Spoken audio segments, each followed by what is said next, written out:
الحمد لله يا كابتن. كان لازم تحضن جهاد جريشه وتبوسه. بس ليه؟ راجل لحقك يا بالشوق. على ايه؟ على الكره البينالتي. البلان ان هو اللي في ايدي؟ الكره اللي في ايدك. لا جايه في ايد عمرو يا كابتن الاول وجت في ايدي. في ايد عمرو بس والله مش احنا بص عدناها حوالي هو قدام يا كابتن طبعا انت يعني. طب بص يا حبيبي كلنا بس هي الكره جايه في ايده الاول وجت في ايدي فهو حاسب عليها هو الاول. طب نشوفها تاني. انت قدام التلفزيون ولا في الطريق؟ لا انا قدام التلفزيون في الاتوبيس. خليهم يشغلوا لك سي 2 في التلفزيون. المهم لا اللي احنا شفناها يا شوقي قدامنا على الهوا، طبعا انا بهزر معاك، اللي احنا شفناها انه هي الكره عدت من ايد عمرو جت في ايدك انت وبعدين جت جون. هي الكاميرا جايباها يا كابتن سريعه. حتى عايز اقول لك حاجه بس يا شوقي، عايز اقول لك حاجه بالشوق. انت حتى ما رفعتش ايدك اعتراض. خلي بالك برضه انت بتتكلم لعيب كره دقرم شويه.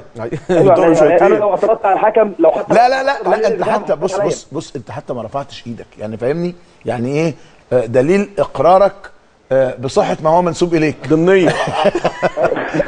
طيب خلاص مش هحرجك طبعا. خليني اسالك اتطردت ليه؟ انا مش عارف لحد دلوقتي اتطردت ليه. هو بيقول لا طرد ظلم. طرد ظلم. ايمن يونس وخالد توحيد بيقولوا اتطرد ظلم، لكن خالد بيبو مأيد ان انت اتطردت. وهو بقى ده كان دور اللاين مان يا كابتن. كويس. طب يعني بس هنستأذنه في حاجه. يحكي لنا الواقع. احكي لنا الواقع يا شوقي. خالد الواقع يا كابتن اللي هو احتكاك عادي في ال 18. انا حطيت ايدي كده يعني فارد ايدي زي اي يعني عشان برضه اشوف الراجل هيروح فين وحاجه يعني احجزه في مكان اتجاهه. بتأمن نفسك عشان اجبره ان هو يروح في الاتجاه اللي قدامي يعني عشان ما يرجعش ورايا.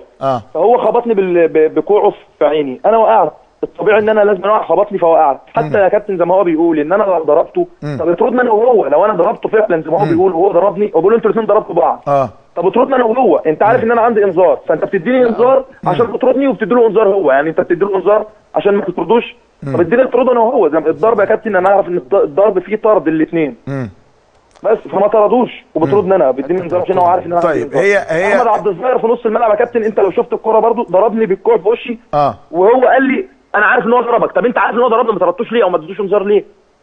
طيب نقول اللعبه اللي احنا شايفينها. انت مكتف عمرو جمال وعمرو جمال بيهرب منك. كملوها بقى يا جماعه. مش مكتفه يا كابتن. لا مش مكتفه. انا فارد دراع يا كابتن ان هو يعني بيجري في فارد دراع مش ماسكه. انا فارد دراعي بس حاطط صدري هو انا هقول لك اللي انا شايفه واللي ضيوفي شايفينه. اولا عمرو جمال يستاهل الطرد عشان اخلص من الاخر. عمرو جمال ضربك بدون كوره يستاهل الطرد وانت تستاهل انذار. يعني اللي انا شايفه ان عمرو جمال الكارت الاول يطلع من جهاد جريشه ليه كارت احمر وانت بتعوقه تستاهل انذار. هو كارت ما فيهاش فصال. كارت احمر ما فيهاش فصال وانت وجهه نظر كابتن ايمن كارت اصفر. يعني تصوري كده يا شوقي انك سخن شويه. ماشي احترمها يا كابتن. احترمها حتى لو انا حجزته اخد انذار. طب هو ياخد احمر. لا انا موافقك في دي شوبير هو اسال الاستوديو التحليلي. لا انا بتفق معاك تمام. هو اعتداء من غير كوره واعتداء مباشر والتاني محاوله اعاقه. انذار وطرد الاثنين يطردوا فعلا. انذار وانذار. يلا يا اهلاوي. خالد توحيد. اصفر واحمر. اصفر واحمر. طيب يبقى احنا 3 على 1. وربما كمان في مرحله نختصر الاصفر فتبقى احمر بس. طيب خليني ضرب بدون كوره. خليني اقول لك شوقي المباراه يعني النهارده اتفضل. يعني واحد في منطقه 18 طول الوقت قاعد عمال يمسك فيه ويقرص فيه والحكم شايفه. معلش يديله يطرده. كابتن ممكن اقول لك انا بهرب منه. انا بهرب منه. لا ضربه بقى اللي ضربه دي يعني ده اللي ماسك طيب خليني اسال شوقي ادائك في المباراه. شايف المباراه اديت بشكل كويس؟ فرقتك ادت بشكل كويس؟ دفاع الاسماعيلي ادى بشكل كويس؟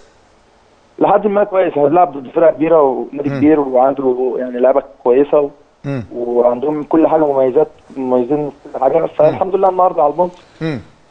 هل مستر ريكاردو في نهايه المباراه قال لكم امنوا النقطه بالنسبه لنا احسن من الخروج خسرانين؟ لا مفيش عندنا الكلام ده يا كابتن. النادي اللي بنلعب عادي ان جيم مفتوح. احنا كنا بنلعب ب3 فراوده واثنين نهضات حسني وسفليه. بنلعب جيم مفتوح ما بنلعبش يعني دفاع. بنعمل دفاع. هل الاسماعيلي قادم؟ شايف انه تعادلوا النهارده مع الاهلي فريق كبير وفريق عائد بقوه الى مستواه النهارده ادى بشكل جيد. شايف انه دي نقطه ليكوا يعني تدي دفعه للاسماعيلي في المرحله نقطه كويسه جدا طبعا. نقطه كويسه جدا. نعم. حد من ضيوفي عايز يسال شوقي السعيد سؤال؟ نشكرك.